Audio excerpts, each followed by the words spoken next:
Good morning बच्चों, मैं हूं पवन यादव और आप सभी लोगों का स्वागत है हमारे यूट्यूब चैनल स्ट्रॉन्ग स्टडी पे। देखिए, कल मैंने आप लोगों को निर्देशांक ज्यामिति के बारे में सारा जो बेसिक नॉलेज होता है वो पिछले वीडियो में बता चुका हूं। अच्छा, अब उसी माध्यम से जिस तरीके से मैंने उस चतुर्थांश वगैरह उसमें बताए थे, उसी पे सवाल बनते हैं एग्ज़ाम में। तो देखिए किस किस तरीके के सवाल बनते हैं एग्ज़ाम में। जैसे कि 1 नंबर से में सवाल में पूछ लिया गया -3,2 किस चतुर्थांश में स्थित है।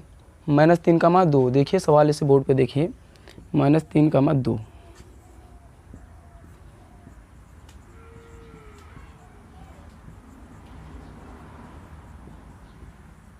अब आप लोगों के सामने इस तरीके के सवाल आ गया। अब आप लोग कहोगे कैसे लगेगा ये। तो देखिए, अगर किसी भी बच्चे ने मेरा पहला वीडियो ना देखा हो तो उसमें देख लीजिएगा कि मैंने जो है चतुर्थांश पहले ही बता दिए हैं पिछले वीडियो में। तो अब देखिए, इसमें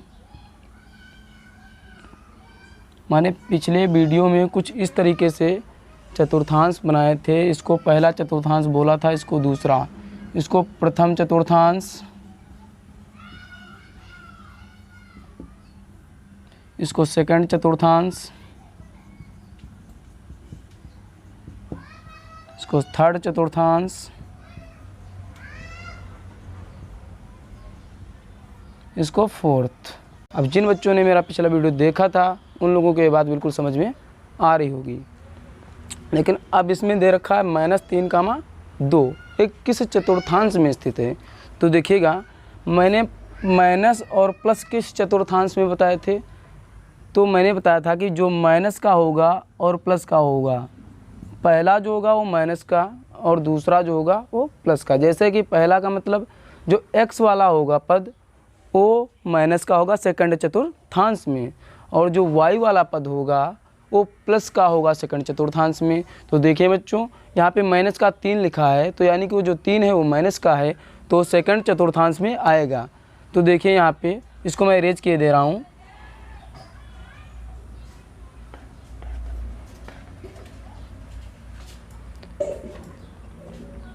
अब पहले जो -3,2 लिखा है, तो ये 3 जो है, जो यहाँ पे 3 लिखा है वो x अक्ष पे है। किस पे है? x अक्ष पे।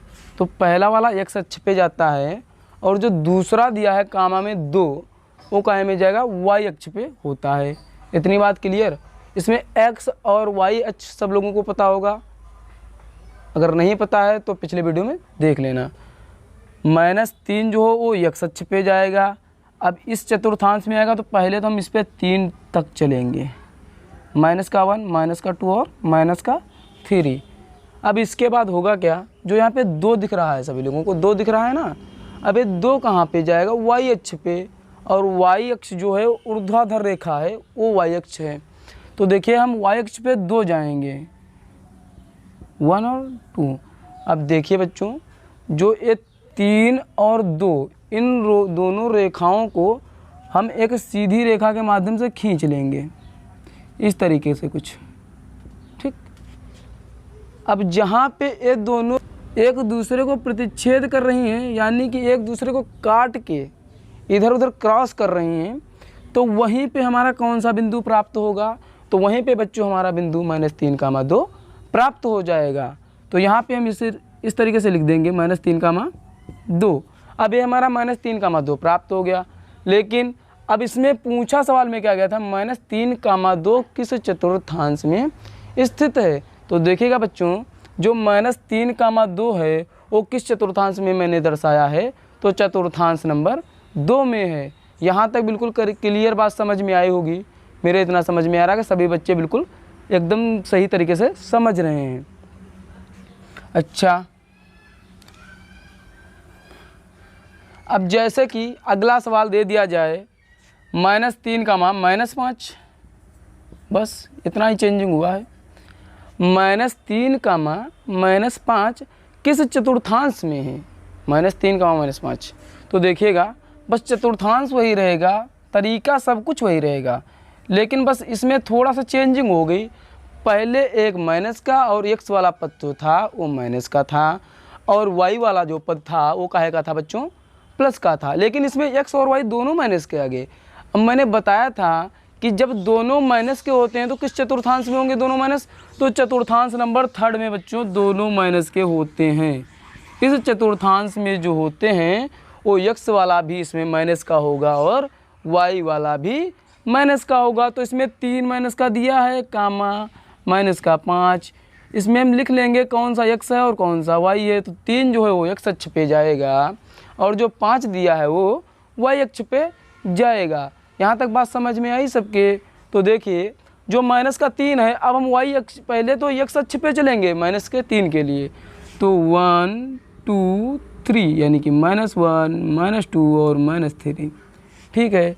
फिर इसमें बच्चों 1 2 3 4 5, माइनस का 1 माइनस का 2 माइनस का 3 माइनस का 4 और माइनस का 5। अब इन दोनों रेखाओं को हम सामने सामने की ओर खींच देंगे, जो है -3 वाली इसको इधर नीचे की ओर और इसको सामने की ओर। अब इन दोनों रेखाओं को हम देखो खींच रहे हैं, ध्यान से समझना। इस तरीके से मैंने कुछ खींच दी, ठीक है। अब देखिए किसी एक बिंदु पर आपस में कट कर रही हैं, यानी कि देखो किस पॉइंट पे कट कर रही हैं, तो ये एक पॉइंट बनना है। यहीं पे तो दोनों रेखाएं एक दूसरे को काट रही हैं इस तरीके से, कुछ इस तरीके से कट कर रही हैं। तो जो इस तरीके से कट कर रही हैं यहीं पे हमारा कौन सा पॉइंट प्राप्त होगा, तो -3 -5, यहीं पे हमारा बिंदु कौन सा बन रहा है, तो -3 5। लेकिन इसमें पूछा क्या गया है, -3 5 जो हमारा पॉइंट यानी कि बिंदु है, यानी कि जो निर्देशांक ये दिए हैं ये किस चतुर्थांश में है, किस चतुर्थांश में है। तो देखिएगा बच्चों, ये प्रथम चतुर्थांश था, समझ में आ रही बात, ये प्रथम था, ये द्वितीय था। अब इसके जस्ट नीचे वाला कौन सा चतुर्थांश होगा, तो तृतीय चतुर्थांश। ये कौन सा होगा, तो चतुर्थ चतुर्थांश। यहाँ तक क्लियर? अब देखिएगा जो हमारे पॉइंट बन रहे हैं वो किस चतुर्थांश में बन रहे हैं, तो चतुर्थांश नंबर 3 में। तो हम ये कह सकते हैं कि -3 जो है -5 वो चतुर्थांश नंबर 3 में प्राप्त होगा। देखिए इसको लिख लेते हैं, इस तरीके से इरेज किए दे रहे हैं पहले, उसके बाद देखिएगा।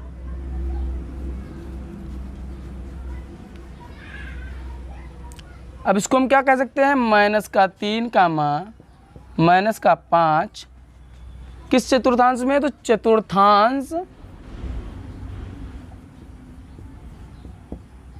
3 में स्थित है। समझ में आए भी लोगों को? ये हमारी बताई गई चीज़ें सभी समझ में आ रही हैं। तो इसी तरीके